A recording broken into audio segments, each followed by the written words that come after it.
Can I ask you a question? Did you convert to Muslim? It's Islam. Sorry, I didn't mean to be disrespectful. I didn't know. They were asking did you convert to Muslim. That's what I reinstated. Did you convert to Islam? Oh, I don't want to make any political points about how Jews are disrespectful to Muslims as a whole, so I'll let that one slide. Yes, I did convert to Islam. Wait, can I make something very clear, sir? I'm really sorry that if in any way Jews are disrespectful to Muslims. I love everybody, no matter what you are, who you are, what color skin you are, what religion you practice. I don't care what you do, what your beliefs are. I love you for people. I don't look at skin. I don't look at any of that shit. So please don't. Good. Thank you. Good. Me too. Good. Me too. So I was good to hear that. So okay, you converted to Islam. How's that? How's that going for you? It's a beautiful religion, and it's the only way to truly find God, because I believe God is a strong, fearsome force, and I think that not enough religions respect him in that regard or understand him in that way. And especially in the West, many religions are watered down to the point of basically insignificance. Nobody takes them seriously or adheres to their commandments, parameters, whereas Islam is very different, and I think that's how God should be worshipped, with red lines. I think that there should be lines of things you're allowed to do and not allowed to do, and they should not be crossed. It's very interesting, the world we live in now. We preach tolerance, but really what we're only preaching tolerance for is absolute degeneracy.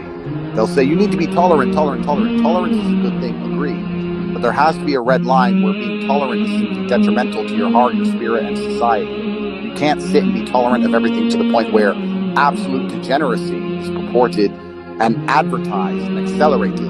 But they're going to sit and say pedophilia is okay now as a sexual orientation. I don't think that's okay or fair. I'm not going to be tolerant of certain things. I think that tolerance is weaponized to destroy the spirituality and the morality of humans. You're no longer allowed to have moral red lines, because that makes you intolerant in the eyes of the Matrix, and it is a lie, and this is how they've got society to this point. Aiden, I don't know if you understand that the Western world that you live in is failing. It's failing as a society, it's failing as an experiment. Every single thing about it is getting worse. Every metric that can be measured is getting worse in real time. It's getting more dangerous. People are less happy. People are having less families. Every single thing about the Western world is done. It is not the future. The future of the world is in other places, because the Western world is an experience. The experiment has failed because of this idea of tolerance. And if you look at the people who are most famous, look at some of the Twitch streamers out in LA. The most famous people are not people of good moral standing. They're not people of strong convictions. They're not masculine men prepared to fight and defend a society. They're absolutely and utterly degenerate idiots. And America as a whole is pretty much finished and done now. In the next 50 years, it's going to be completely unlivable. Every single city is going to be on fire. And I don't know why nobody else pretends that they can't see this.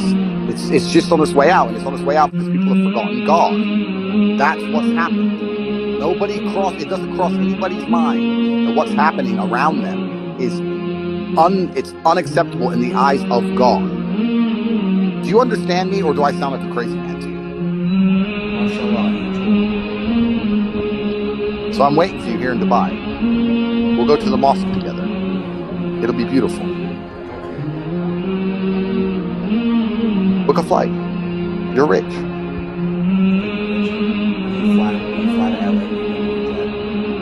I cannot touch ground in LA. Shaitan is from LA. It's dirty.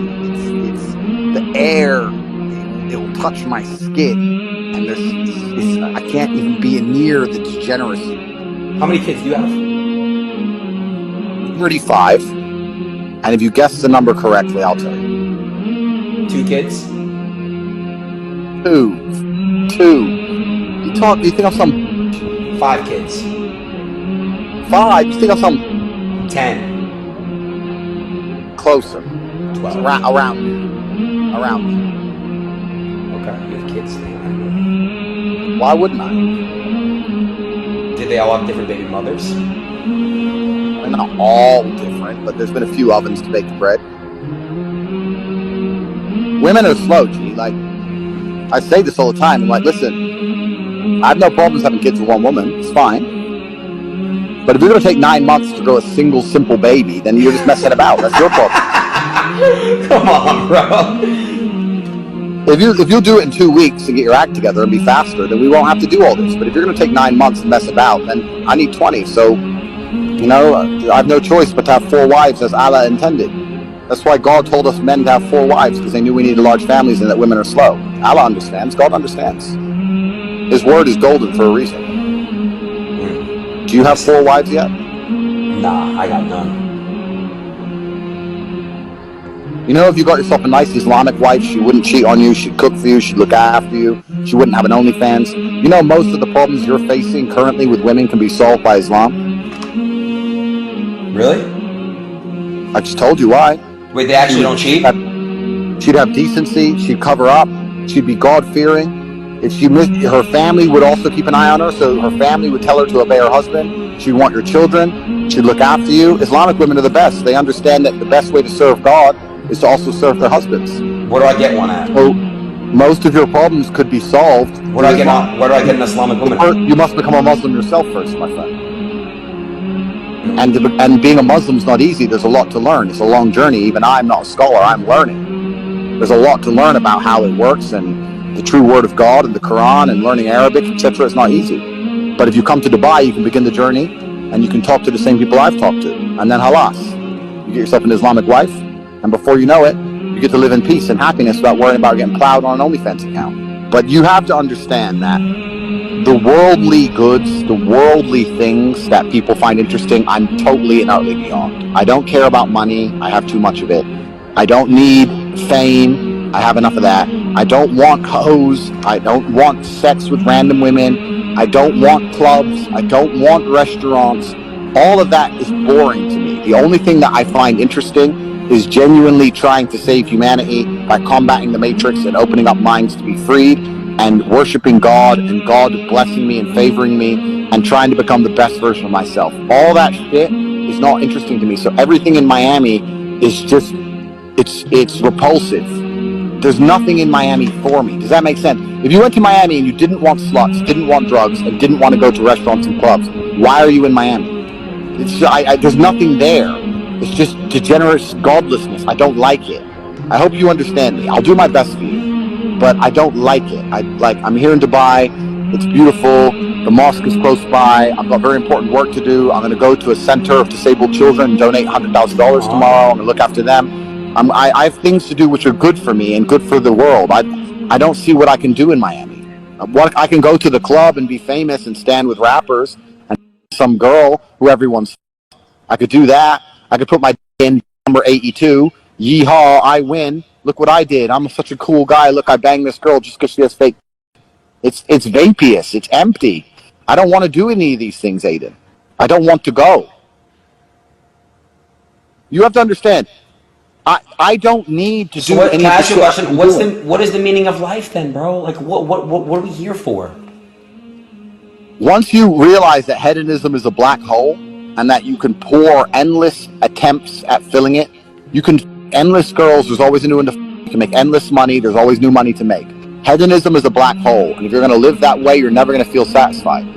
You have to genuinely decipher, be perspicacious enough to look around you and work out what you think the world needs, and then try your very best to fulfill God's will to make the world a better place. You know what makes me happy?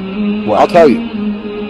I'll walk down the street and I'll see a construction worker here in Dubai who's working for $300 a month, and I'll just hand him a couple thousand dirhams at random. I like walking into the Starbucks and just paying for everyone's drink, just putting down for $500 to say everyone gets coffee.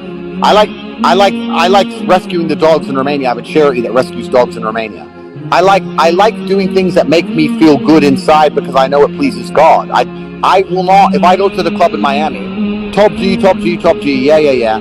Everyone says I'm top G. I get some girl, she's really hot, okay, fine. I f*** her.